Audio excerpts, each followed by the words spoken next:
DD किसान, बदलते भारत की शान।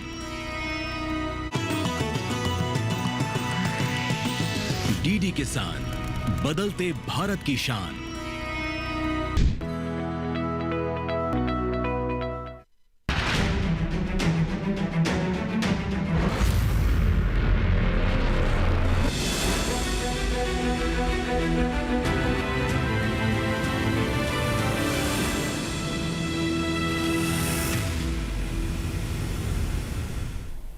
नमस्कार, आप देख रहे हैं दूरदर्शन किसान कार्यक्रम हेलो किसान में आप सभी का स्वागत है। मैं हूं आपके साथ मोनालिसा। हेलो किसान कार्यक्रम एक ऐसा लाइव फोन इन कार्यक्रम है जिसमें हम कृषि क्षेत्र से जुड़े हुए महत्वपूर्ण विषय आपके लिए लेकर आते हैं।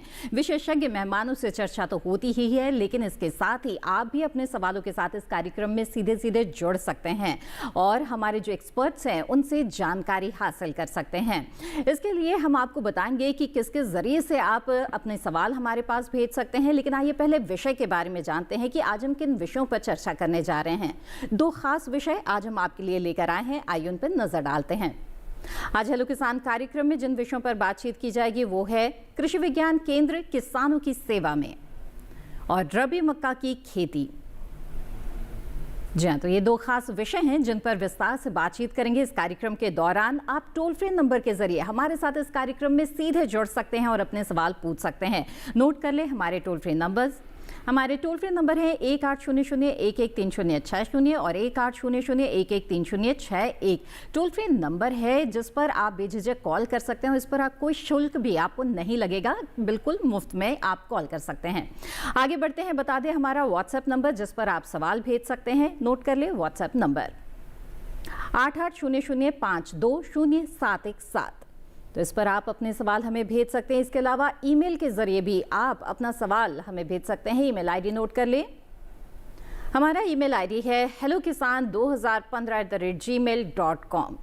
ध्यान रखें कि ईमेल या फिर व्हाट्सएप के जरिए सवाल भेज रहे हैं तो अपना नाम और स्थान भी जरूर लिखें। और हमारे सवालों के जवाब के लिए दो बेहद ही खास मेहमान इस वक्त हमारे साथ स्टूडियो में मौजूद है। आइए आपका परिचय कराते हैं। हमारे साथ है डॉक्टर देवेंद्र कुमार राणा, आप अध्यक्ष हैं कृषि विज्ञान केंद्र उज्जवा, नई दिल्ली में। बहुत बहुत स्वागत है आपका। साथ ही इस वक्त हमारे साथ स्टूडियो में मौजूद हैं डॉक्टर हीरा लाल यादव, आप सहायक कृषि अधिकारी है गोविंदगढ़, जयपुर, राजस्थान से। बहुत बहुत स्वागत है आपका भी। तो बातचीत करेंगे इस कार्यक्रम के दौरान केवीके यानी कि कृषि विज्ञान केंद्र के बारे में, जो कि किसानों का बहुत बड़ा साथी है और किस तरह की भूमिका इसकी है इसके बारे में आइए जानकारी लेते हैं। तो डॉक्टर राणा, आपसे जानना चाहेंगे कि 1974 में जब सबसे पहला कृषि विज्ञान केंद्र शुरू हुआ तो किस तरह के उद्देश्यों के साथ इसकी स्थापना की गई और अब ये कितने बड़े पैमाने पर जो कृषि विज्ञान केंद्र है वो इस वक्त कार्यरत हैं? शुरुआत में जैसे आपने बताया कि 1974 में जब मार्च में कृषि विज्ञान केंद्र, जो प्रथम कृषि विज्ञान केंद्र था, वो पांडिचेरी में खोला गया। उसका मुख्य उद्देश्य जो था कि जो हमारे जो रिसर्च इंस्टीट्यूट है, जहाँ एग्रीकल्चर की रिसर्च होती है, चाहे वो कृषि विश्वविद्यालय हैं, तो जो नई जो टेक्नोलॉजी थी, चाहे वो किसी बीज की बात करें कि नई प्रजाति का विकास हुआ या दूसरी कोई बीमारी है उसके लिए कौन सी दवाई का आविष्कार हुआ, या जितनी भी सारी नई टेक्नोलॉजी थी वो किसानों तक नहीं पहुंचती थी। तो उसके लिए हुआ कि क्योंकि जब तक हम कोई भी रिसर्च करें तब तक वो किसानों के पास तक सीधी नहीं जाएगी, तो उसका कोई ज़्यादा मतलब नहीं होता। तो आज कृषि विज्ञान केंद्र का स्वरूप ही बदल चुका है। 74 से अगर आज हम बात करें 2025 की बात करें तो विभिन्न तरह की शुरुआत में जब हुआ था कि हम शुरुआत जो की थी कि प्रशिक्षण दिए जाए सबसे पहले कृषि विज्ञान केंद्र में, जो किसान भाई हैं उनको प्रशिक्षण के माध्यम से उनको बताया जाए कि आपको करना क्या है, किस तरह की चीज़ें आपको करनी है। मगर आज सारी चीज़ स्वरूप बदल चुका है। जो नई टेक्नोलॉजी है और किसान का जो क्षमता का विकास है, कैसे कैपेसिटी डेवलपमेंट उसका किया जाए, तो वो सारी चीज़ें आज हम कृषि विज्ञान केंद्र के माध्यम से हो रही हैं। बिल्कुल, वक्त बदल रहा है और इस बदलते वक्त के साथ साथ जो कृषि विज्ञान केंद्र है इनकी भूमिका बदल भी रही है और बढ़ भी रही है। तो इतनी भूमिकाओं के बारे में बातचीत करेंगे आगे। आइए उससे पहले नजर डाल लेते हैं इस खास रिपोर्ट पर।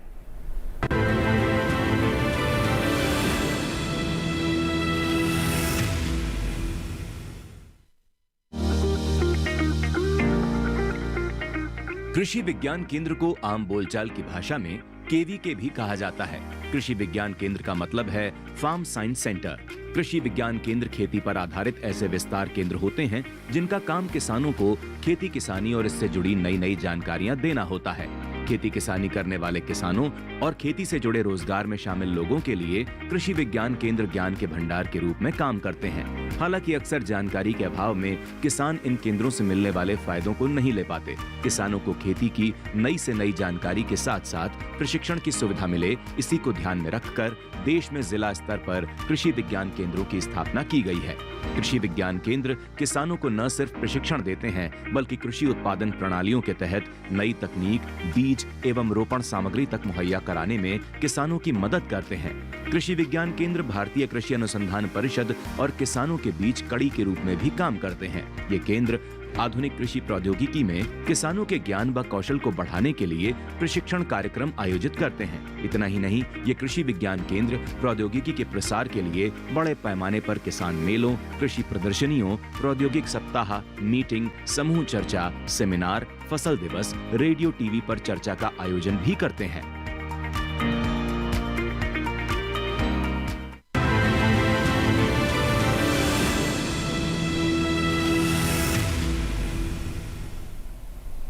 जी हाँ, तो इस रिपोर्ट को आपने देखा और केवीके की कुछ भूमिकाओं के बारे में आपने जाना। विस्तार से इस पर आगे भी बातचीत करेंगे, लेकिन आइए पहले रबी मक्का की खेती के बारे में भी कुछ जानकारियां हासिल करते हैं। तो डॉक्टर यादव, आपसे जानना चाहेंगे कि जो मक्का है वो हमारी प्रमुख खाद्यान्न फसलों में से एक है। उसमें अगर रबी मक्का की खास तौर पर बात करें तो क्या विशेषता है इसकी और कितने बड़े पैमाने पर इसकी खेती किसान इन दिनों कर रहे हैं? जी, जो रबी मक्का की फसल है ये एक बहुत ही महत्वपूर्ण फसल है। इसका मुख्य कारण ये है कि जो मक्का की फसल को अनाजों की रानी कहा जाता है। इसका मुख्य कारण ये है कि इसके अंदर जो प्रोटीन है, स्टार्च है, कॉर्नफ्लेक्स है और इसके अलावा ग्लूकोज की मात्रा बहुत ही अधिक पाई जाती है जी। और जो रबी मक्का की फसल है ये इस फसल में खरीफ फसल की बजाय कीट और रोग व्याधि भी कम लगते हैं और उत्पादन भी बहुत ज़्यादा होता है। इसके अलावा जो रबी की फसल है इसको कम पानी की आवश्यकता होती है और उत्पादन खरीफ से लगभग 30 से 40% अधिक मिलता है। इसलिए किसान भाई खरीफ की बजाय रबी मक्का पर अधिक जोर दे और ताकि उनका लागत कम लगे और मुनाफा ज़्यादा हो। इस प्रकार से अपने जीविका उपार्जन बढ़ा सकते हैं। जी, ये तो बहुत ही अच्छी बात आपने बताई है कि कम लागत में ज़्यादा मुनाफा अगर लेना है तो आप रबी मक्का की व्यावसायिक खेती कर सकते हैं। खेती के दौरान किन किन बातों का ध्यान रखना जरूरी है, इसके बारे में विस्तार से बातचीत करेंगे। आइए उससे पहले देखते हैं ये रिपोर्ट।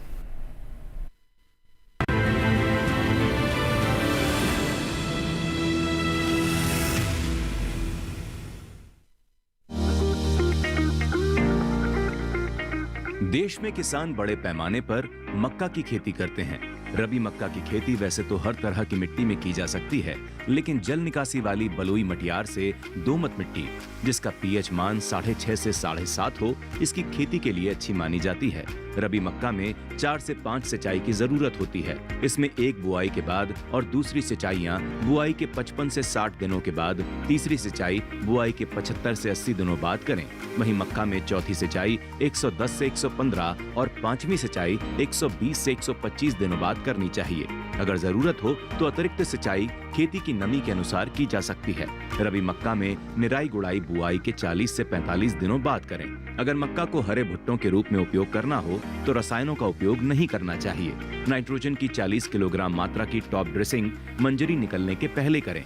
ध्यान रखें कि उर्वरक के उपयोग के समय खेत में पर्याप्त नमी होनी चाहिए। रबी बेबी कॉर्न की गुल्ली को 3 से 4 सेंटीमीटर रेशमी कोपले आने पर तोड़ लेना चाहिए। गुल्ली की तुड़ाई के समय ऊपर की पत्तियों को नहीं हटाना चाहिए। पत्तियों को हटाने से ये जल्दी खराब हो जाती हैं। रबी में 1-2 दिन छोड़कर गुल्ली की तुड़ाई करनी चाहिए।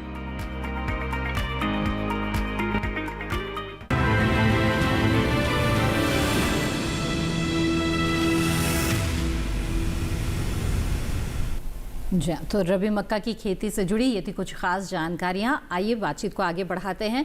डॉक्टर यादव, आपसे ये जानना चाहेंगे कि रबी मक्का की खेती अगर किसान करना चाह रहे हैं तो उन्हें खेत का चुनाव किस तरह से करना चाहिए और इसकी तैयारी कैसे करनी चाहिए? जी, किसान भाइयों, जो जहाँ पर जिस खेत के अंदर रबी मक्का की बुआई करनी है, वहाँ अपने को खेत का चुनाव ऐसे स्थान पर करना चाहिए जहाँ एक तो पानी नहीं भरे, और इसके अलावा अपने को जब खेत की तैयारी करे तो सबसे पहले कल्टीवेटर के द्वारा 2-3 बार कल्टीवेटर निकाल देना चाहिए। उसके बाद उसके ऊपर पाटा लगा देना चाहिए। पाटा लगाने के पश्चात मिट्टी जब भुरभुरी हो जाती है तब उसके बाद अपने बुआई के बारे में सोचे। ये काम इसलिए करते हैं कि खेत में जो खरपतवार है और कुछ जो जमीन के नीचे जो कीट बैठे हुए हैं या कीटों के जो जीवाणु या रोगाणु जो बैठे हुए हैं वो नष्ट हो जाते हैं। इसलिए अपने को जुताई ज़रूर करनी चाहिए और जब मिट्टी भुरभुरी हो जाए उसके बाद ही अपने को बुआई के बारे में सोचना चाहिए। अब जो फसल की जो बुआई है, मुख्य रूप से अपने को जब टेम्परेचर कम रहता है रबी मक्का में, रबी मक्का की टेम्परेचर लगभग 15 से 20 डिग्री सेंटीग्रेड जो टेम्परेचर आता है, और उस समय अपने को इसकी बुआई करनी चाहिए।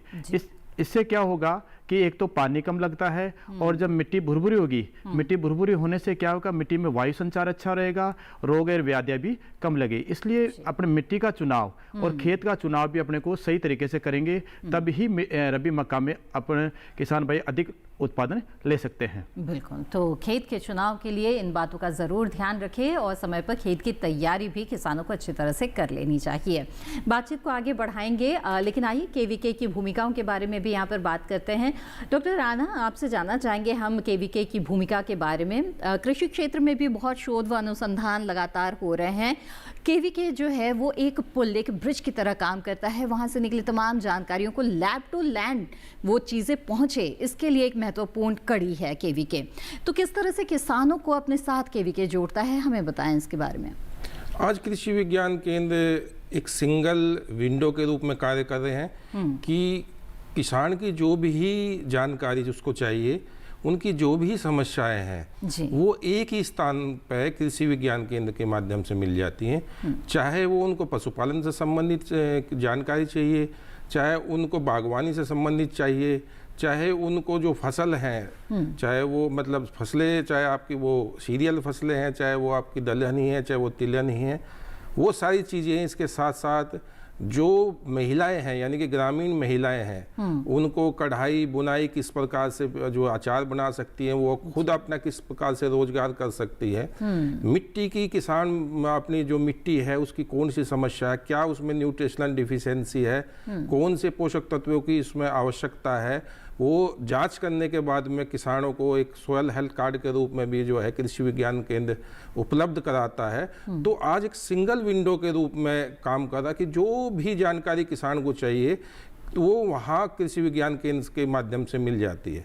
दूसरी जो नई नई तकनीकी है, चाहे वो बीज, उन्नत बीज के क्षेत्र में है या उसके अलावा वो प्रशिक्षण के माध्यम से, जैसे फ्रंट लाइन डेमोस्ट्रेशन जो है, जिसको कहते हैं हम अग्रिम पंक्ति प्रदर्शन के माध्यम से किसानों के बीच में लगाया जाता है। किसानों को दिखाया जाता है कि जो आज आप जो प्रजाति आप लगा रहे हो उसकी तुलना में ये अगर ये प्रजाति आप लगाते हो तो ये आपके हिसाब से देखो, खुद अपने खेत पर देखो, पड़ोसी के खेत पर देखो, क्योंकि किसान जो है वो देख के ज़्यादा विश्वास करता है। तो किसान के लिए सारी चीज़ों की टेक्नोलॉजी जो नई है उनको किसानों तक पहुंचाने का काम कर रहा है। साथ ही जो सरकार की जो योजनाएं हैं उन योजनाओं को समय रहते किसानों तक जो है आज सभी योजनाएं समय से किसानों के बीच में पहुंच रही है। जी जी। उसके अलावा जो उसमें भी केवीके की महत्वपूर्ण भूमिका, योजनाओं की जानकारी भी किसानों को दी जा रही है, योजनाओं का लाभ किसान कैसे ले इसके बारे में भी उन्हें बताया जा रहा है। इस बारे में भी आगे बातचीत करेंगे। डॉक्टर यादव, इस बीच आपसे हम जानना चाहेंगे रबी मक्का की बुआई के उचित समय के बारे में। किस वक्त रबी मक्का की बुआई करनी चाहिए अगर किसान बुआई करना चाहते हैं? जी, किसान भाइयों, ये एक महत्वपूर्ण अपने पास चैलेंज रहता है कि अगर किसानों ने सही समय पर फसल की बुआई नहीं करी तो उत्पादन में भारी कमी आ जाती है। इसलिए किसान भाइयों, जो बुआई का समय है वो रबी मक्का का 15 अक्टूबर से लेकर 15 नवंबर के मध्य अपनी बुआई कर सकते हैं। अगर ये पछेती बुआई करते हैं तो 15 नवंबर तक कर सकते हैं, और अगेती बुआई करें तो अपने 15 अक्टूबर तक कर सकते हैं। और जो बुआई है, बुआई का तरीका अपने को पता होना चाहिए, और बुआई जो बीज की गहराई है वो लगभग 6 सेंटीमीटर गहराई पर बीज को डालना है। इसके साथ साथ अपने जो बीज लेके आते हैं वो बीज भी सही संस्थान से चुनाव करके ही लेके आए और उचित समय पर ही अपने को बीज की बुआई करनी चाहिए। बिल्कुल, तो ये बातें हैं जो बुआई के दौरान ध्यान रखनी है। इसके साथ ही किसानों को किस तरह से बीजोपचार करना चाहिए, किन किस्मों का चुनाव करना चाहिए अगर रबी मक्का लेना चाहते हैं, तो इसके बारे में भी बातचीत करेंगे और केवीके की भूमिका के बारे में भी हमारी बातचीत जारी रहेगी। लेकिन फिलहाल कार्यक्रम में वक्त हो गया है एक छोटे से ब्रेक का। जल्द हाजिर होंगे, आप बने रहें दूरदर्शन किसान पर।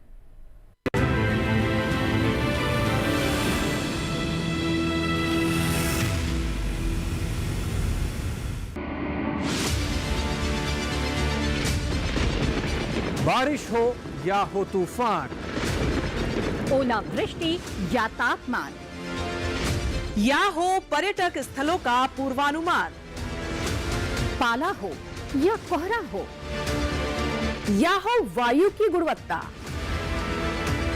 सबकी सटीक जानकारी, सबका सटीक विश्लेषण। देखिए हमारे साथ मौसम खबर में। मौसम खबर, देश के मौसम का सबसे तेज और सटीक विश्लेषण, रोजाना शाम 7:30 बजे डीडी किसान पर।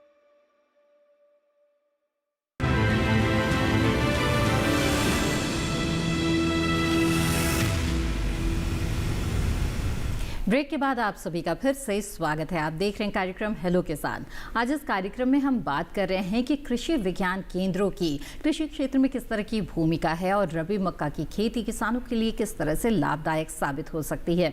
इन विषयों के बारे में अगर आप जानकारी चाहते हैं तो आप हमारे टोल फ्री नंबर पर कॉल कर सकते हैं या फिर व्हाट्सएप या ईमेल के माध्यम से भी अपने सवाल भेज सकते हैं। आइए यहाँ पर बातचीत को आगे बढ़ाते हैं और डॉक्टर राणा, आपसे जानना चाहेंगे हम कृषि विज्ञान केंद्रों के बारे में। आप बता रहे थे जैसे कि किसानों के लिए कई तरह की योजनाएं केंद्र सरकार बनाती है और ऐसे में ये जो योजना है वो किसानों तक पहुंचे, इसके लिए केवीके किस तरह से अपनी भूमिका सुनिश्चित करता है, योजनाओं से जुड़ी किस तरह की जानकारी दी जाती है, योजनाओं का लाभ कैसे ले। कई बार आवेदन करना और इन सब प्रक्रियाओं के बारे में भी किसानों को नहीं पता होता, तो इस बारे में केवीके क्या करता है? कृषि विज्ञान केंद्र विभिन्न प्रशिक्षण करता है, प्रशिक्षण के माध्यम से किसानों को बताता है। साथ ही साथ जो अवेयरनेस प्रोग्राम है जी, वो भी समय समय पर जो है कृषि विज्ञान केंद्र में किए जाते हैं। साथ ही साथ आजकल कृषि विज्ञान केंद्रों में, सभी कृषि विज्ञान केंद्रों में व्हाट्सएप ग्रुप किसानों के बनाए हुए हैं। व्हाट्सएप ग्रुप के माध्यम से भी किसानों को जानकारी देते हैं। साथ ही साथ जो दूसरे अपने आईटीसी के जितने भी टूल्स हैं तो सबके माध्यम से किसान भाइयों को सूचना दी जाती है कि भाई ये जो आपकी स्कीम है, यानी कि सरकार द्वारा ये आपके ज़िले के लिए, आपके प्रदेश के लिए ये स्कीम है और इस स्कीम को आप इस प्रकार से, किस प्रकार से आप उसका ऑनलाइन आवेदन कर सकते हैं या डायरेक्ट जो है एप्लीकेशन के माध्यम से आप उसको अप्लाई कर सकते हैं। तो किसानों को समय समय पर विभिन्न प्रोग्राम के माध्यम से कृषि विज्ञान केंद्र जानकारी देता रहता है। जी बिल्कुल, तो कई तरह के अवेयरनेस प्रोग्राम चलाए जाते हैं और किसानों को लगातार जागरूक करने की कोशिश की जाती है केवीके इसके द्वारा। आइए आगे बढ़ते हैं। डॉक्टर यादव, आपसे जानना चाहेंगे कि रबी मक्का की खेती के लिए किसानों को किन किस्मों का चुनाव करना चाहिए, चाहे वो अगेती ले रहे हैं या पछेती ले रहे हैं? जी किसान भाइयों, जब रबी मक्का की फसल की बुआई करते हैं तो जो वैरायटी है, किस्में है, ये भी अपना महत्वपूर्ण योगदान देती है। इसमें जो अलग अलग क्षेत्रों के हिसाब से अलग अलग वैरायटीज़ है। जैसे शीत क्षेत्रों में अपने को अधिक उत्पादन लेना है तो शक्तिमान वैरायटी भी है, और जिन क्षेत्रों में अपने को क्वालिटी लेनी है प्रोटीन के साथ तो उनमें HPQM हाई प्रोटीन क्वालिटी मेज़ नाम से वैरायटी आ रही है। इसके अलावा अपने राजस्थान में अगर वैरायटी लगाते हैं तो प्रताप शंकर वैरायटी आ रही है। अगर उत्तरी भारत में लगाते हैं तो सीतमान नाम से एक किस्म आ रही है। तो बहुत सारी किस्में हैं, अलग अलग क्षेत्रों के लिए अलग अलग किस्में निकाली गई है। कृषि विज्ञान केंद्रों पे भी अपने इसके बारे में जानकारी ले सकते हैं और अपनी मिट्टी के आधार पर मिट्टी की जाँच करवाने के पश्चात ही कि यहाँ पर कौन सी वैरायटी सक्सेस है वही किसान वहाँ किस्मों का प्रयोग करें। जी, इसके साथ साथ जो किस्में हैं उनकी सबकी बीज दर भी अलग अलग होती है, उसी हिसाब से अपने प्रयोग करें। बिल्कुल, तो बीज दर अलग होगी किस्मों के आधार पर। अब यही सवाल आता है डॉक्टर राणा कि अब जो किसान है उसे किस तरह से ये जानकारी मिले कि उसने इस किस्म का चुनाव किया है तो उसे कितना बीज दर देना है। क्या इन तमाम जो बारीकियां होती है खेती की, इसके बारे में भी जानकारी केवीके से मिल जाती है? बिल्कुल, आपने सही प्रश्न पूछा कि कृषि विज्ञान केंद्र में चाहे वो फसलों से संबंधित उस क्षेत्र की जो फसलें हैं उसकी पूरी की पूरी वैज्ञानिक जो खेती की जो विधियां हैं उसके बारे में जो वहाँ का एक्सपर्ट है वो समय समय पर विभिन्न माध्यमों से, जैसे आपका जो प्रशिक्षण की मैं बात कर रहा था, तो प्रशिक्षण इस प्रकार दिया जाता है कि ये देखा जाता है कि इन गांव में इस जो है फसल को किसान लगाता है और यहाँ की जो मुख्य समस्या है या उनको मुख्य जानकारी क्या किस किस चीज़ की आवश्यकता है। जैसे अगर गेहूं की खेती किसान करता है तो अगर वो नवंबर में गेहूं की बुआई करना चाहता हो तो उससे पहले किसानों के बीच में गांव में जो एक्सपर्ट है कृषि विज्ञान केंद्र का वो जाकर प्रशिक्षण करता है, उनको जानकारी देता है कि आप इस प्रजाति को अपने क्षेत्र में लगाइए, साथ ही कहाँ से ये प्रजाति आपको मिलेगी, किस प्रकार से आपको बीज का उपचार करना है, क्योंकि बहुत सारी बीमारियाँ या इन कीट होते हैं जो आपको अगर बीज का उपचार कर लेते हैं तो काफ़ी समस्या का हल उसी से निकल जाता है। इसके बाद कैसे आपको खरपतवार का नियंत्रण करना है, कौन कौन से उर्वरक का आपको बुआई के समय इस्तेमाल करना है, वो जितनी भी सारी जो है कटाई तक जितनी भी गतिविधियां हैं, यानी कि बुआई से लेके कटाई तक की जितनी भी गतिविधियां हैं उनके बारे में कृषि विज्ञान केंद्र के जो एक्सपर्ट हैं वो प्रशिक्षण के माध्यम से उनको जानकारी देते हैं। साथ ही साथ अगर कोई भी फसल लगी हुई है उनकी समस्या का ये है कि भाई ये बीमारी अब आ सकती है या इस क्षेत्र में ये समस्या अब हो सकती है, तो विभिन्न जो आपके जैसे मैंने बताया कि व्हाट्सएप के जो माध्यम हैं या इसके अलावा न्यूज़पेपर के भी माध्यम है, उनके माध्यम से वो अवेयरनेस प्रोग्राम चला के भी किसानों को जानकारी दी जाती है। बिल्कुल। तो यानी खेती के दौरान कभी भी किसी तरह की संशय है, किसी तरह का शंका है, तो फिर आप सीधे सीधे जो कृषि विज्ञान केंद्र है उसके वैज्ञानिकों से संपर्क कर सकते हैं और उनसे जानकारी ले सकते हैं। बहरहाल आइए आगे बढ़ते हैं और व्हाट्सएप के जरिए हमारे दर्शकों के सवाल आ रहे हैं, उन्हें कार्यक्रम में शामिल करते हैं। हरीश जी ने उत्तर प्रदेश से सवाल भेजा है, जानना चाहते हैं कि मक्का की फसल को पाले से बचाने के लिए क्या उपाय करें। जी डॉक्टर यादव, क्या सुझाव रहेगा? जी, मक्का की जो फसल है रबी में अपने बो रहे हैं उसके अंदर पाले से बचाने के लिए दो उपाय करने हैं, मुख्य ज़रूरी है। एक तो जो उत्तरी हवाएं आ रही है उस साइड में अपने सरकंडे या टाटी लगाकर या धुआं करके उसको बचा सकते हैं, अगर कम क्षेत्र में फसल बो रखी है तो। अगर ज़्यादा दूर में या 1 या 2 हेक्टेयर में फसल की बुआई कर रखी है तो वहाँ अपने 0.1% गंधक का अम्ल उसका स्प्रे करके और फसल को पाले के द्वारा बचा सकते हैं। इसके अलावा किसान भाई को ये होता है कि अपने वेदर फोरकास्टिंग के जरिए मोबाइल पर भी मैसेज मिलता रहता है कि आज शाम को जैसे पाला पड़ने वाला या रात को पाला गिरेगा, तो अपने को शाम के समय हल्की सिंचाई कर देनी चाहिए, जिससे भूमि का जो टेम्परेचर है वो बढ़ेगा और फसलें पाले से बच सकती है। बिल्कुल। तो हरीश जी, जाना आपने कि किस तरह से पाले से आप अपनी फसल को बचा सकते हैं। आगे बढ़ते हैं और अगला सवाल लेते हैं। अगला सवाल भेजा है अमन जी ने मध्य प्रदेश से, जानना चाहते हैं कि जो अमेरिकन मक्का है क्या वो रबी में सफल होगी, पाले से इसे नुकसान तो नहीं होगा? जी, जो अमेरिकन मक्का है इसको रबी में उगा सकते हैं, खरीफ की बजाय इसका अंकुरण रबी में अच्छा खासा होता है और उत्पादन भी अधिक हो सकता है। अगर सही तरीके से इनकी बुआई करी, सही तरीके से खाद और उर्वरक दिया और कीट व्याधियों का उपचार कर दिया तो अमेरिकन जो मक्का है उसका भी उत्पादन अपना अधिक ले सकते हैं। बिल्कुल। तो अमन जी, अमेरिकन मक्का की उपज ली जा सकती है रबी में भी। आगे बढ़ते हैं और डॉक्टर राणा आपसे जानना चाहेंगे कि महिलाएं जो हैं हमारे ग्रामीण क्षेत्र की, हम देखते हैं कि पशुपालन में उनकी बहुत बड़ी भूमिका रहती है, लेकिन इस दौरान उनको कई तरह की चुनौतियों का सामना भी करना पड़ता है, तो ऐसे में जो केवीके है वो किस तरह से उनकी मदद के लिए आगे आता है? बिल्कुल, जो है जो महिलाएं हैं, ग्रामीण महिलाएं हैं, पशु से क्योंकि वो उससे ज़्यादा जुड़ी होती हैं तो ज़्यादातर देख रेख जो होती है वो महिलाएं करती हैं पशुओं में। तो उसके लिए जो समस्याएं हैं, समस्याएं के लिए जो मैं अभी व्हाट्सएप ग्रुप की बात कर रहा था, तो ये हम हर कृषि विज्ञान केंद्र ज़्यादातर ने अलग अलग बनाए हुए हैं। जैसे पशुपालन से संबंधित एक अलग व्हाट्सएप ग्रुप बनाया हुआ है, जो फसलों से संबंधित जो समस्या या किसानों की होती है उसके लिए अलग है, जो बागवानी फसलें करते हैं उसके अलग है। तो इस तरह से बहुत सारे व्हाट्सएप ग्रुप भी बनाए हुए हैं। तो जो समस्या जैसे कई बार क्या होता है कि टीकाकरण कराने की जानकारी किसान भाइयों को देनी है, तो उसके लिए व्हाट्सएप ग्रुप पर डाल दिया जाता है, साथ मैसेज के माध्यम से भी बता दिया जाता है। और कई तरह की जो अवेयरनेस प्रोग्राम है, खासकर अगर मैं पशुओं के संबंधित बात करूं कि उनकी जैसे मुंह पका खुर पका एक बीमारी आती है, ये हर साल की एक आम बीमारी होती है। तो इसके लिए समय से जो है किसानों के बीच में जाकर कि भाई इसका टीका आप इस तरह से लगाइए, यहाँ आपका टीका यहाँ मिल सकता है, यहाँ आप कराइए। तो जो भी समस्याएं हैं, खासकर महिलाओं की जो है, महिलाओं के बीच में भी कृषि विज्ञान केंद्र का जो डॉक्टर होता है एनिमल हस्बेंड्री का, वो बीच बीच में जाकर उनकी समस्याओं का भी समाधान के लिए विभिन्न सारे माध्यम के द्वारा उनकी जो समस्या है उनका सोल्यूशन करने का हमेशा प्रयास करता है। जी जी बिल्कुल। आइए अब आगे आते हैं और अगला सवाल लेते हैं। अगला सवाल भेजा है सुनील जी ने बरेली उत्तर प्रदेश से। जानना चाहते हैं कि केवीके क्या कोई 12वीं के बाद कोर्स करवाता है?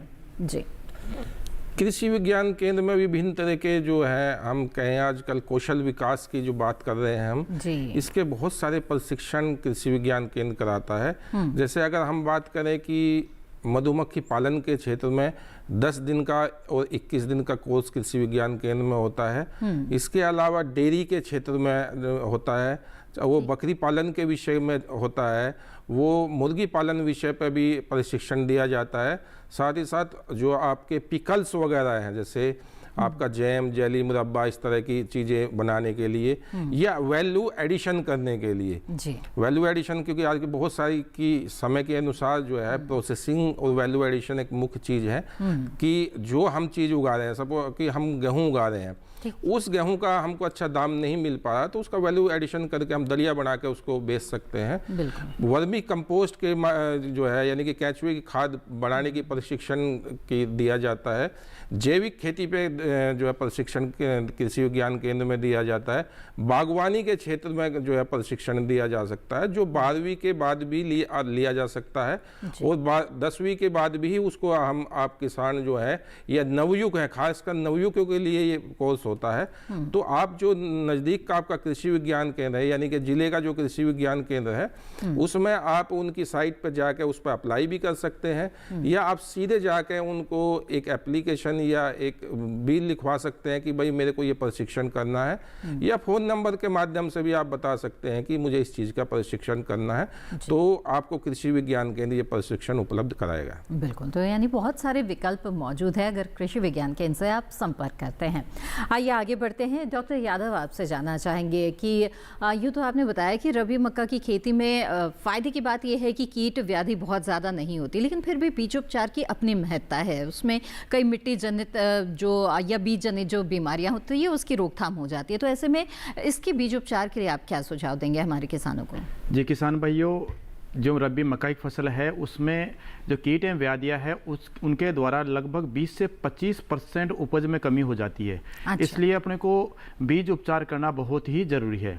जो बीज उपचार का तरीका है किसान भाइयों, वो एक तरीका है FIR का मतलब है सबसे पहले अपने को फंजीसाइड अर्थात कवकनाशी से उपचार करना चाहिए। उसके बाद दूसरी जो दवा लेंगे वो कीटनाशी इंसेक्टिसाइड से उपचार करना चाहिए और उसके बाद लास्ट में लेते हैं राइजोबियम कल्चर से। जो भी कल्चर अपने पास उपलब्ध है उसके द्वारा उपचार करना चाहिए। तो जो रबी मक्का की फसल है उसके अंदर अगर कोई फंगस लग रहा है, कवकनाशी लगता है, तो उसको रोकने के लिए अपने पास जो भी थायरम, कैप्टान वगैरह है उसके द्वारा अपने 2 ग्राम प्रति बीज के साथ उपचारित करके बीज उपचार कर सकते हैं। और इसके अलावा इंसेक्टिसाइड अगर है अपने पास, जैसे इमिडाक्लोरोपिड है, इमिडाक्लोरोपिड का भी अपन 2 ml प्रति किलो बीज के हिसाब से अपने बीज उपचार करके उसको बचा सकते हैं। और इस तरीके से अपने बीज उपचार करके किसान भाई रबी मक्का की फसल में उत्पादन बढ़ा सकते हैं। बिल्कुल, तो रबी मक्का के अच्छे उत्पादन के लिए और कौन कौन सी बातें हैं जिसका ध्यान रखना जरूरी है, पोषक तत्व प्रबंधन किस तरह करें,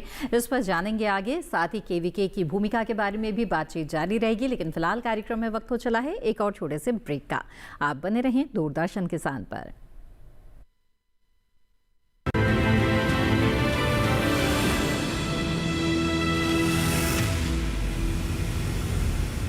डीडी किसान ने कर ली है तैयारी, यहां मिलेगी पशुपालन की हर एक जानकारी। घर आंगन से लेकर व्यवसायिक फार्म तक, मुर्गी पालन से लेकर रेगिस्तान के जहाज तक, बीमारियों से पशुपालक बिल्कुल ना हो परेशान। विशेषज्ञ करेंगे आपकी समस्या का समाधान। देखिए अपना पशु चिकित्सक हर रविवार शाम 6:30 बजे दूरदर्शन किसान पर।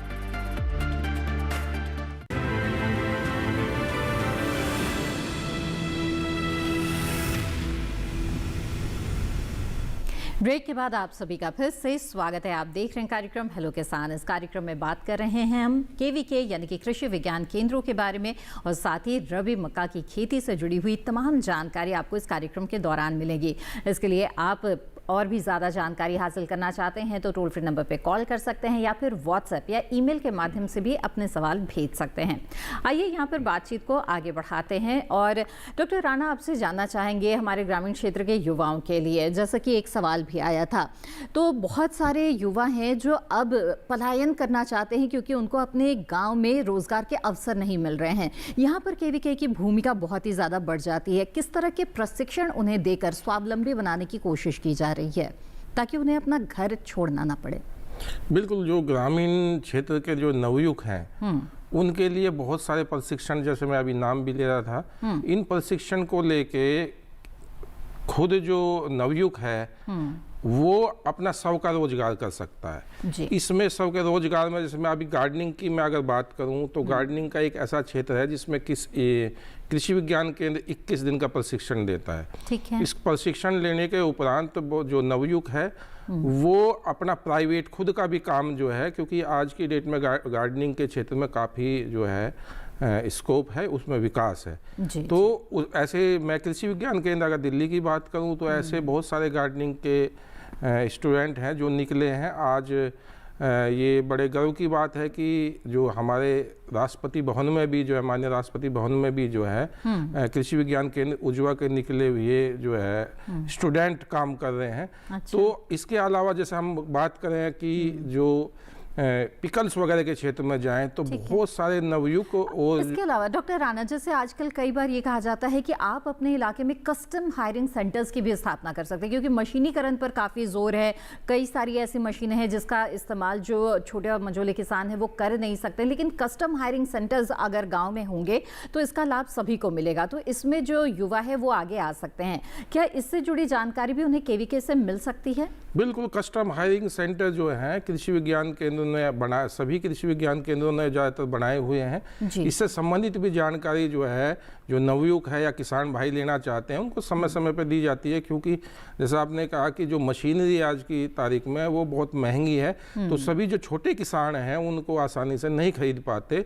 तो कस्टम हायरिंग सेंटर के माध्यम से उसमें कुछ शुल्क रखा जाता है छोटा सा, तो जिस किसान के भाई को अगर आवश्यकता है तो वो ले जाता है, घंटे 2 घंटे जितना भी उसका काम होता है, उसके बाद में फिर वो उसको फिर वहीं छोड़ जाता है, तो थोड़ा बहुत चार्ज होता है वो दे देता है। इसके अलावा आज हम ड्रोन की, अगर एग्री ड्रोन की बात करें तो इस पर भी कि जो कृषि विज्ञान केंद्र है वो प्रशिक्षण अब जो है धीरे धीरे प्रशिक्षण भी देने जा रहे हैं। साथ ही साथ वो किसानों के बीच में डेमोन्स्ट्रेशन भी लगा रहे हैं ताकि किसान जो है किस प्रकार से, जो अगर उसको किसी पेस्टिसाइड का इस्तेमाल करना है या किसी फर्टिलाइज़र का इस्तेमाल करना है तो किस प्रकार से वो कर सकता है। तो किसानों के लिए, नवयुवकों के लिए कृषि विज्ञान केंद्र बहुत आगे प्रयास कर रहा है और किसानों के बीच में उनकी समस्याएं हैं जो इस तरह की हैं उनका समाधान कर रहा है। बिल्कुल। आइए अब आगे बढ़ते हैं, अगला सवाल कार्यक्रम में शामिल करते हैं। अगला सवाल भेजा है श्याम सिंह जी ने लखनऊ उत्तर प्रदेश से। सवाल है कि रबी मौसम में मक्का की खेती करते समय अच्छे उत्पादन के लिए क्या करें? तो कई बातों के बारे में यहाँ पर डॉक्टर यादव आप हमें जानकारी दे रहे हैं। मैं इसमें जोड़ना चाहूँगी कि पोषक तत्व प्रबंधन रबी मक्का के लिए किस तरह से करना चाहिए किसानों को? जी, किसान भाइयों, रबी मक्का की फसल उत्पादन लेते समय महत्वपूर्ण चीज़ है खाद और उर्वरक या पोषक प्रबंधन। जी। ये अगर ध्यान नहीं रखते हैं तो लगभग 50% से ज़्यादा किसान नुकसान उठा सकता है। इसलिए किसान भाइयों, सबसे पहले जो खाद उर्वरक अपन डालते हैं तो मृदा स्वास्थ्य कार्ड की सिफारिश के अनुसार ही डालना चाहिए। ये नहीं कि अपने 150 किलोग्राम यूरिया डाल दिया, मन मर्जी जो चीज़ डालनी है वो डाल दिया। ऐसा नहीं, अपने नज़दीकी जो भी केवीके है, कृषि विज्ञान केंद्र है या कृषि विभाग का कोई भी ऑफिस है या मृदा परीक्षण प्रयोगशाला है, वहाँ जाकर मिट्टी ले जाकर मिट्टी की जांच करवाने के पश्चात जो मृदा स्वास्थ्य कार्ड अपने को प्राप्त होता है, उस स्वास्थ्य कार्ड की रिपोर्ट के आधार पर, सिफारिशों के आधार पर ही अपने को एनपीके या जो भी सूक्ष्म पोषक तत्व की कमी है उनका अपने को प्रयोग करना चाहिए। फिर भी अपने को एक उचित प्रबंधन के लिए, अधिक उत्पादन के लिए 150 किलोग्राम नाइट्रोजन और इसके साथ साथ 80 किलोग्राम फास्फोरस और 60 किलोग्राम पोटास प्रति हेक्टेयर डालनी चाहिए। और जो रबी मक्का की फसल है उसमें हाई क्वालिटी लेने के लिए और अधिक उत्पादन प्राप्त करने के लिए किसान भाइयों 25 किलोग्राम जिंक सल्फेट का भी प्रयोग करना चाहिए, ताकि जो रबी के अंदर हल्का सा जो पाले का असर भी होता है उससे भी बचाव हो सके और जो दाने की जो चमक है वो क्वालिटी बढ़ सके। लेकिन एक चीज और ध्यान देना है कि जो पोषक तत्व प्रबंधन का मतलब ये है कि कब कब अपने को इसको प्रयोग करना है। जो नाइट्रोजन की मात्रा है वो बुआई से पूर्व आधी डोज देनी है, बल्कि जो फास्फोरस है और पोटास है वो बुआई के समय पूरी अपने खेत में डाल देनी है। अब बची हुई शेष जो आधी मात्रा नाइट्रोजन की है वो टॉप ड्रेसिंग के रूप में प्रयोग करना चाहिए। टॉप ड्रेसिंग का मतलब ये है जो खड़ी फसल है उसके अंदर जब मंजरी बनती है, मंजरी का मतलब पुष्प आते हैं, पुष्प बनते समय अपने को इसके अंदर नाइट्रोजन का पूरा प्रयोग कर देना है। इस प्रकार से अपने अगर सही तरीके से पोषक प्रबंधन करेंगे तो रबी मक्का में अधिक उत्पादन ले सकते हैं। बिल्कुल, तो रबी मक्का में अधिक उत्पादन के लिए पोषक तत्व प्रबंधन पर भी ध्यान देना ज़रूरी है। आगे बढ़ते हैं, अगला सवाल लेते हैं। यहाँ पे डॉक्टर राणा मैं आपसे ये भी पूछना चाहूँगी कि कई तरह की ट्रेनिंग्स KVK देता है, तो क्या है इन ट्रेनिंग्स को हासिल करने के लिए किसानों का साक्षर होना भी बहुत ज़रूरी है? कितनी योग्यता कम से कम होनी चाहिए उनकी? अगर हम योग्यता की बात करें तो किसानों को इतना है कि थोड़ा पढ़ना लिखना उनको आता हो। बाकी प्रशिक्षण के लिए जैसे हम बात करेंगे, मधुमक्खी पालन की बात करें तो उसके लिए बहुत पढ़े लिखे की आवश्यकता नहीं है। उसके लिए किसी भी उम्र का व्यक्ति भी जो है प्रशिक्षण ले सकता है। इसके लिए महिलाओं के लिए भी कोई जो है बाउंडेशन नहीं है, महिलाएं भी ले सकती हैं। तो इतना है कि जो उसको पढ़ाया जाए, बताया जाए, कम से कम उसको इतना पढ़ना लिखना आता हो ताकि वो समझ सके। बाकी प्रशिक्षण के लिए इतनी ज़्यादा कोई एज की भी बाउंडेशन नहीं है। उम्र से जुड़ा एक सवाल भी आया है डॉक्टर राणा यहाँ पर। सोनू मंडल जी दिल्ली से पूछते हैं कि KVK में 50 वर्षीय व्यक्ति भी आ सकता है क्या? 50 वर्षीय प्रशिक्षण लेने के लिए अब ये देखना होगा कि वो किस चीज़ का प्रशिक्षण लेना चाहता है। वैसे इसके लिए नवयुवक जो हैं, जो ग्रामीण क्षेत्र के जो नवयुवक हैं उनके लिए विशेष तौर पर जो जितने भी प्रशिक्षण हैं जिसको हम कौशल विकास प्रशिक्षण की हम बात कर रहे हैं उनको दिए जाते हैं। पर अगर कोई किसान भाई 50 उम्र का, 40 उम्र का भी वो इच्छुक है, वो कोई काम करना चाहता है, उसके अंदर जिज्ञासा है, तो उसको भी कृषि विज्ञान केंद्र जो प्रशिक्षण उपलब्ध कराता है। जी बिल्कुल। तो सोनू मंडल जी जवाब मिल गया आपके सवाल का। आइए यहाँ पर बातचीत को आगे बढ़ाते हैं और डॉक्टर यादव आपसे जानना चाहेंगे कि आपने खाद उर्वरकों के बारे में तो हमें बताया, अब जो महत्वपूर्ण संसाधन है जो है वो है पानी। सिंचाई की आवश्यकता तो होगी ही फसल को, तो कितनी सिंचाई की ज़रूरत रबी मक्का को पड़ती है? कितने अंतराल पर सिंचाई करनी होती है? जी किसान भाइयों, धीरे धीरे अपन देख रहे हैं कि पानी धीरे घटता जा रहा है। इसलिए किसान भाइयों जो भी फसल में अपन रबी मक्का में सिंचाई देनी है तो जिस प्रकार से एक छोटे बच्चे की देखभाल करते हैं उसी प्रकार से सुबह के समय या दोपहर के समय एक बार खेत में चक्कर लगाना जरूरी है। और अगर पौधे में मुरझान है उसके आवश्यकता अनुसार सिंचाई करें। लेकिन जो मक्का की फसल है रबी के अंदर मुख्य रूप से 4 सिंचाई की आवश्यकता होती है। और जिन क्षेत्रों में पानी की कमी है वहाँ अपन 2 सिंचाई भी कर सकते हैं। वो 2 सिंचाई कौन से क्रिटिकल स्टेज पे देते हैं, क्रांतिक अवस्थाएं। एक तो होती है मक्का के अंकुरण के समय, एक दूसरी होती है अपने पास भुट्टे बनते समय या जो मंजरी बोलते हैं उस समय अपने को सिंचाई करनी चाहिए। अगर पानी अपने पास अधिक है तो उसके बाद अपने जो दाने पकते हैं, जो भुट्टे हैं बोलते हैं उनको, वो भुट्टे पकते समय पानी देना चाहिए। इसके अलावा पानी इतना अधिक में नहीं देना चाहिए ताकि फसल के अंदर पानी खड़ा रह जाए और फसल गल जाए। इस प्रकार से पानी का भी एक लिमिट मात्रा में पानी देना चाहिए। चलिए आइए अब आगे बढ़ते हैं, अगला सवाल कार्यक्रम में शामिल कर लेते हैं। सवाल भेजा है गगन शर्मा जी ने लखनऊ उत्तर प्रदेश से, जानना चाहते हैं कि KVK कृषि यंत्र किराए पर देते हैं क्या? जी बिल्कुल, जो कस्टम हायरिंग सेंटर की हम बात कर रहे हैं तो उसमें जो कृषि विज्ञान केंद्र के पास, जैसे हम कुछ जगह कुछ स्टेट में अभी CRM जो प्रोजेक्ट है फसल अवशेष प्रबंधन के ऊपर जो भारत सरकार का जो प्रोजेक्ट चला हुआ है उसके तहत भी कृषि विज्ञान केंद्र में बहुत सारी मशीनें हैं। क्योंकि जैसे अभी बात करें तो एक मशीन बहुत महंगी है तो कृषि विज्ञान केंद्र में है वो कुछ शुल्क लेके, थोड़ा शुल्क लेके वो किसानों को उपलब्ध कराते हैं। तो आप जो आपके नज़दीक का कृषि विज्ञान केंद्र है उससे आप संपर्क कीजिए, उनके फ़ोन के माध्यम से भी आप कर सकते हैं। क्योंकि अगर कृषि विज्ञान केंद्र आपसे दूर है तो आप उनकी साइट पर जाएंगे, कृषि विज्ञान केंद्र लखनऊ की अगर बात करेंगे तो लखनऊ का कृषि विज्ञान केंद्र की पूरी उसमें डिटेल आ जाएगी। तो उसमें आप उनसे फ़ोन के माध्यम से कर सकते हैं कि जिस मशीन की आपको आवश्यकता है क्या उनके पास वो उपलब्ध है। तो अगर उपलब्ध है तो आप उनसे ले सकते हैं। जी जी बिल्कुल। आइए अब आगे बढ़ते हैं और जानते हैं रबी मक्का की खेती के बारे में। यहाँ पर आपसे जानना चाहेंगे डॉक्टर यादव, बताएं हमें कि खरपतवारों की समस्या कितनी आ सकती है, कौन कौन से खरपतवार आ सकते हैं रबी मक्का में? जी, रबी मक्का की जो फसल है उस फसल में भी खरपतवार है, वो कीट एवं व्याधियां जिस प्रकार से 20 से 25% नुकसान करती थी, तो खरपतवार इनसे भी ज़्यादा नुकसान पहुंचाते हैं, लगभग 30 से 35% उपज में कमी ला देते हैं। इसलिए खरपतवार नियंत्रण सही समय पर और सही तरीके से करना जरूरी है। अगर फसल का एरिया कम है तो अपना मैनुअल तरीके से भी हाथ के द्वारा या किसी यंत्र के द्वारा उनको खेत से बाहर निकाल कर जला सकते हैं। अगर एरिया ज़्यादा है तो फसल के अंदर बुआई से पहले, जब फसल आज बोदी तो बोने के पश्चात अंकुरण से पहले एट्राजिन जो खरपतवार नाशी है उसका अपने को प्रयोग करके और खरपतवार से नियंत्रण किया जा सकता है।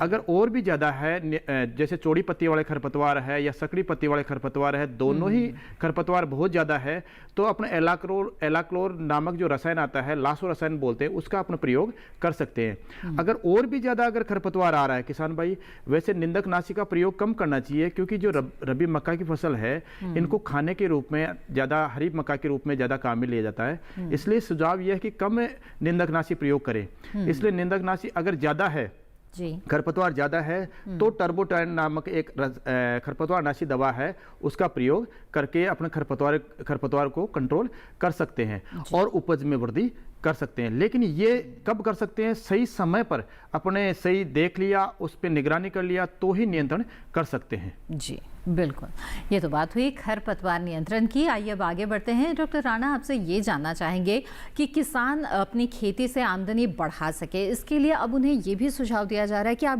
डाइवर्सिफिकेशन की तरफ जाइए, विविधीकरण कीजिए।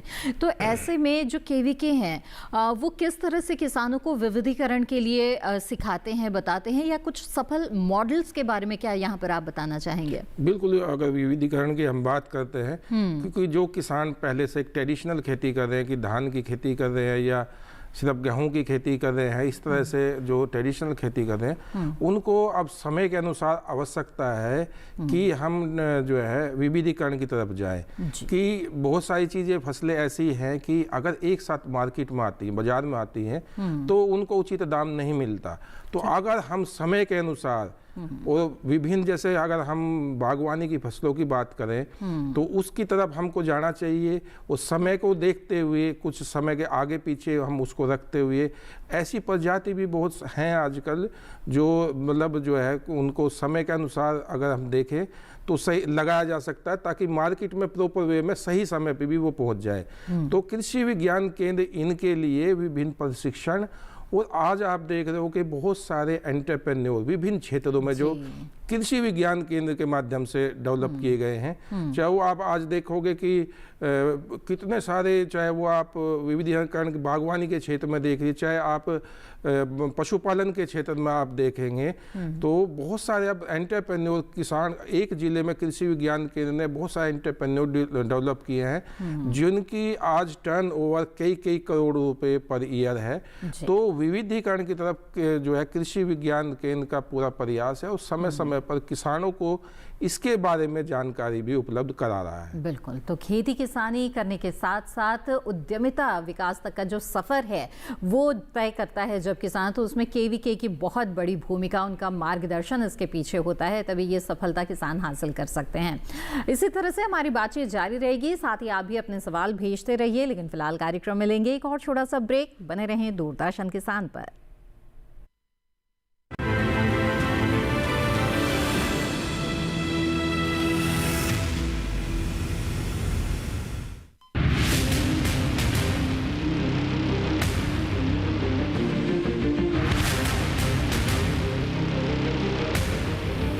जब तपती है धरती, सूरज उगलता है आग, ठंड में जब सर्दी जमा देती सबके हाल, सब छुप जाते अपने अपने घरों में, तब बाहर निकलता सिर्फ एक इंसान, भरने के लिए हम सबका पेट, खून को पसीने की तरह देता बहा, थक जाता, झुलस जाता, हो जाता बीमार, तब उसकी सेहत का ध्यान रखता सिर्फ डीडी किसान।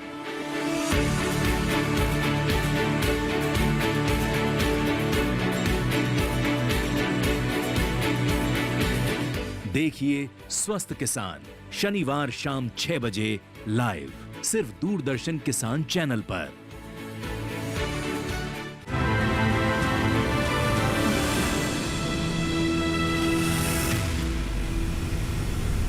ब्रेक के बाद आप सभी का फिर से स्वागत है कार्यक्रम हेलो किसान में। इस कार्यक्रम में आज हम कृषि विज्ञान केंद्रों की भूमिका और रबी मक्का की खेती के बारे में बातचीत कर रहे हैं। इन विषयों के बारे में जानकारी हासिल करने के लिए आप भी अपने सवाल इस कार्यक्रम के दौरान पूछ सकते हैं, जिनका जवाब हम अपने एक्सपर्ट से लेंगे। बातचीत को आइए यहाँ पर आगे बढ़ाते हैं और डॉक्टर यादव आपसे जानना चाहेंगे अब कि किसान ने खेत में काफ़ी मेहनत तो कर ली है अच्छा उत्पादन लेने के लिए, लेकिन कई बार इस मेहनत पर पानी फिर जाता है कीट या व्याधियों के कारण। तो किस किस तरह के कीट का खतरा रबी मक्का में होता है? जी किसान भाइयों, जैसा कि अपन पहले भी चर्चा कर चुके हैं कि कीट या व्याधियों के द्वारा 20 से 25% उपज में कमी आ जाती है। इसलिए कीट या व्याधियों का सही समय पर नियंत्रण करना अति आवश्यक है। जैसे रबी मक्का की फसल है, उसमें मुख्य रूप से जो कीट लगता है वो तने को जो खोखला करने वाला कीट है वो लगता है, जिसे सूट बोरर बोलते हैं, स्टेम बोरर जिसे बोलते हैं। वो क्या करता है कि तना जो होता है रबी मक्का का फसल का, उस तने के अंदर घुसकर उसमें छेद कर देता है और पूरा खोखला करता है। जैसे हवा चलती है और फसल लॉजिंग हो जाती है, गिर जाती है। इससे फसल में बहुत ही ज़्यादा नुकसान हो जाता है। इसलिए किसान भाइयों, समय पर अगर जाकर किसान इसको देख लेता है तो जो सूट का जो छेद है, तने का छेद है, उसमें कार्बोरिल नामक की जो दवाई है वो भर के उसको बंद कर देना चाहिए। और इसके अलावा जो अपने पास इंसेक्टिसाइड है, जैसे इमिडाक्लोरपिड है, इमिडाक्लोरपिड दवा का 3 ml दवा का 1 लीटर पानी में घोलकर अपने को स्प्रे कर देना चाहिए ताकि उसका नियंत्रण किया जा सके। जी। इसके अलावा जो एक मोयला कीट और लगता है, जैसे सर्दी की सीजन स्टार्ट होगी, टेम्परेचर हल्का सा बढ़ने लगेगा तो मोयला कीट वो भी लग जाता है फसल में, और वो मोयला कीट लगकर फसल में उत्पादन में भारी कमी ला देता है। इसलिए उसका भी नियंत्रण करना जरूरी है। तो मोयला कीट के लिए अपने डायमिथेट नामक जो दवा आती है, उस दवा को 2 ml दवा 1 लीटर पानी में घोलकर शाम के समय या सुबह जल्दी स्प्रे कर देते हैं तो मोयला कीट का अपन नियंत्रण कर सकते हैं। और इन दोनों कीटों का नियंत्रण करने से जो फसल में उपज में कमी आती है उसको अपन बढ़ा सकते हैं और किसान की लागत में भी कमी लाकर और उसके उत्पादन वृद्धि बढ़ा सकते हैं। बिल्कुल, यहीं पर अगला सवाल आता है डॉक्टर राणा, यहाँ पर जो रसायन है, तो रसायनों से मुक्त खेती पर काफ़ी जोर दिया जा रहा है ताकि आपकी उपज भी प्रभावित न हो और खेत की मिट्टी की सेहत भी बेहतर बनी रहे, पर्यावरण भी सुरक्षित रहे। तो ऐसे में चाहे समेकित कीट प्रबंधन की हम बात कर ले या जैविक खेती की बात कर ले या प्राकृतिक खेती की बात कर ले, इनके बारे में किसानों को जानकारी चाहिए। तो केवीके किस तरह से उनकी मदद के लिए तैयार है?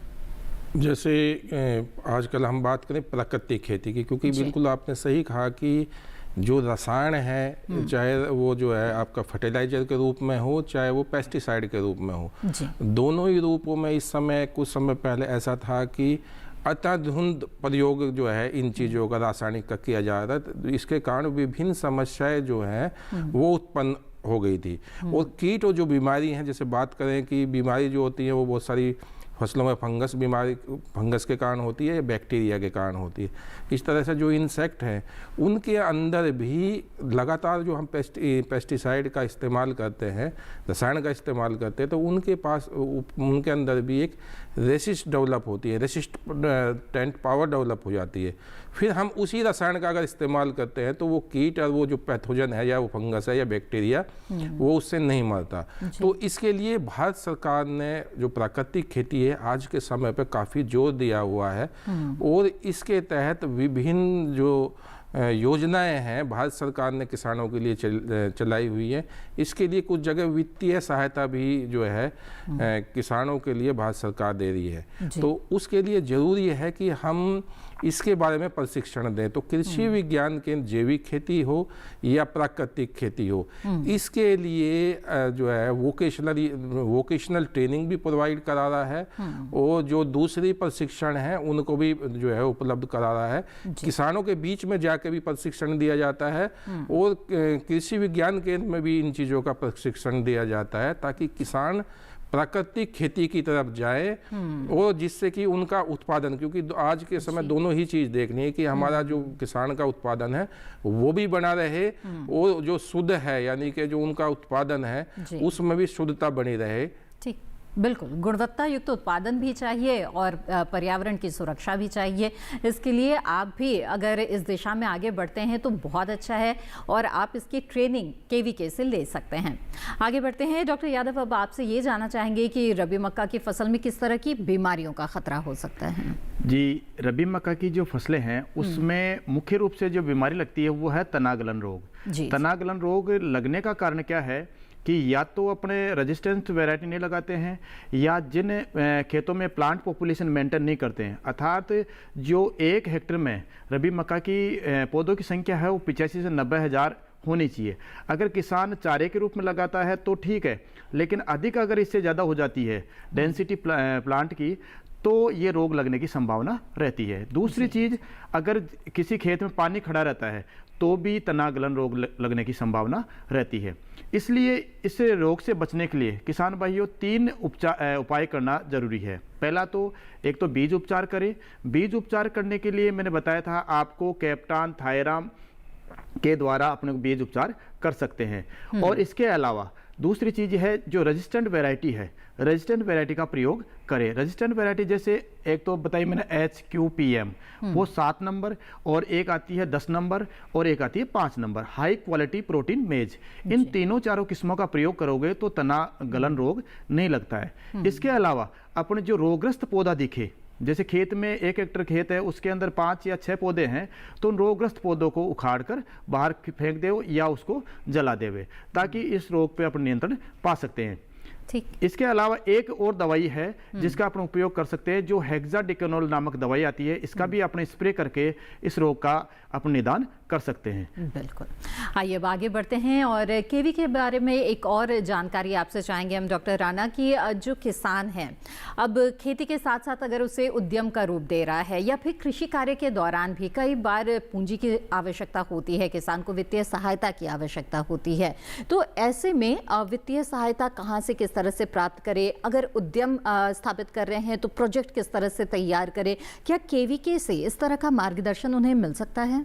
बिल्कुल, कृषि विज्ञान केंद्र के माध्यम से जो सरकार की जो योजनाएं हैं जो किसानों के लिए है या जो हम बात करें जो एग्री स्टार्टअप वाली जो बात करें कि जो नए नवयुग हैं या नए उद्यमी का रूप लेना चाहते हैं जिन्होंने प्रशिक्षण कृषि विज्ञान केंद्र से लिया है, उनको जो वित्तीय सहायता खासकर जो किसान को आवश्यकता होती है वो वित्तीय सहायता की होती है, क्योंकि उनके पास बहुत ज़्यादा जो है धन की व्यवस्था, पूंजी की व्यवस्था नहीं होती। तो उनके लिए किस मिनिस्ट्री के द्वारा यानी कि मंत्रालय के द्वारा किस तरह से वो ऑनलाइन या जो है सीधे आवेदन जो है इसके लिए कर सकते हैं या किस प्रकार से बैंकों के माध्यम से उनको जो है ऋण मिल सकता है, इसके लिए लगातार समय समय पर कृषि विज्ञान केंद्र उनको किसानों भाइयों को जानकारी देता रहता है। चलते चलते डॉक्टर राणा, आप हमारे किसान साथियों को कुछ कहना चाहेंगे? कृषि विज्ञान केंद्रों से किस तरह से जुड़ सकते हैं और इसका लाभ ले सकते हैं? बिल्कुल किसान भाइयों, क्योंकि ये जो है आपके जो जिला है उसमें कृषि विज्ञान केंद्र है, वो जो भी आपकी समस्या है, क्योंकि कृषि विज्ञान केंद्र में सभी जानकारी जो एक किसान को चाहिए, उनकी फसल की बुआई से लेके उनके बाजार में बिक्री तक की जो जानकारी उनको चाहिए वो कृषि विज्ञान केंद्र में मिलती है। तो इसके लिए आप हमेशा कृषि विज्ञान केंद्र के संपर्क में रहिए और समय समय पर अगर आपको कोई जानकारी चाहिए या आपकी फसल में कोई समस्या है, कोई बीमारी आ रही है, तो कृषि विज्ञान केंद्र के जो एक्सपर्ट हैं उनके आप व्हाट्सएप पे भी भेज सकते हो। उसी समय आपकी समस्या का समाधान कृषि विज्ञान केंद्र के जो एक्सपर्ट हैं वो आपको करेंगे। और हमेशा यही ध्यान रखें कि जो कृषि विज्ञान केंद्र में जो प्रशिक्षण चल रहे हैं या जो आयोजन किया जा रहा है, चाहे वो किसान गोष्ठी का किया जा रहा है, चाहे वो किसान मेले का किया जा रहा है, तो हमेशा आप उनसे जुड़ी रहिए ताकि वो आपकी जो समस्याएं हैं उनका समाधान करने का उनको प्रयास होता रहे। बिल्कुल। डॉक्टर देवेंद्र कुमार राणा और डॉक्टर हीरालाल यादव, आप दोनों ने बहुत अहम और बहुत अच्छी जानकारियां हमें दी। आप दोनों का बहुत बहुत शुक्रिया कार्यक्रम में शामिल होने के लिए। जी, तो विस्तार से जाना आपने कि किस तरह से कृषि के दौरान और पशुपालन के दौरान किसी भी तरह की समस्या से आप जूझ रहे हैं तो तुरंत समाधान के लिए आप कृषि विज्ञान केंद्र के वैज्ञानिकों से संपर्क कर सकते हैं। और इसके अलावा खरीफ मक्का के बजाय रबी मक्का की खेती आपको कम लागत में अच्छी उपज दे सकती है और अच्छा लाभ दे सकती है, तो इसे आप ज़रूर अपनाएं। तो आगे बढ़ते हैं और अब आपको हेलो किसान का अगला विषय बता देते हैं। हेलो किसान में जो अगला विषय रहेगा जिस पर चर्चा की जाएगी वो है चना एवं मसूर की खेती में समसामयिक कार्य।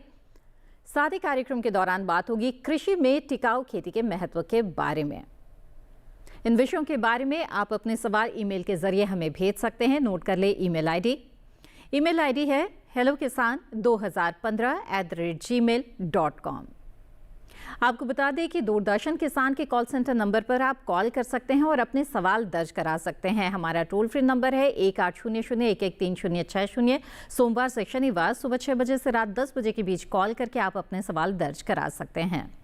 इसके अलावा हेलो किसान कार्यक्रम को आप दूरदर्शन किसान के यूट्यूब चैनल पर देख सकते हैं और कभी भी कहीं भी तमाम जानकारियां जो कार्यक्रम के दौरान दी गई है उन्हें दोबारा हासिल कर सकते हैं। इसके लिए टीवी स्क्रीन पर दिखाए जा रहे QR कोड को स्कैन करें, आप सीधे हमारे यूट्यूब चैनल से जुड़ जाएंगे।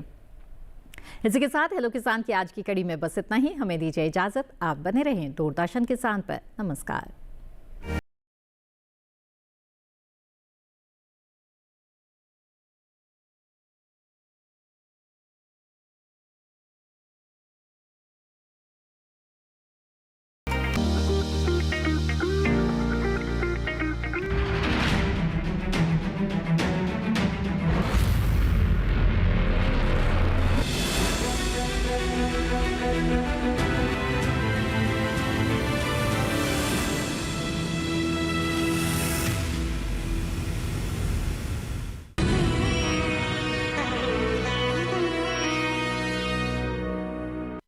हाईटेक खेती से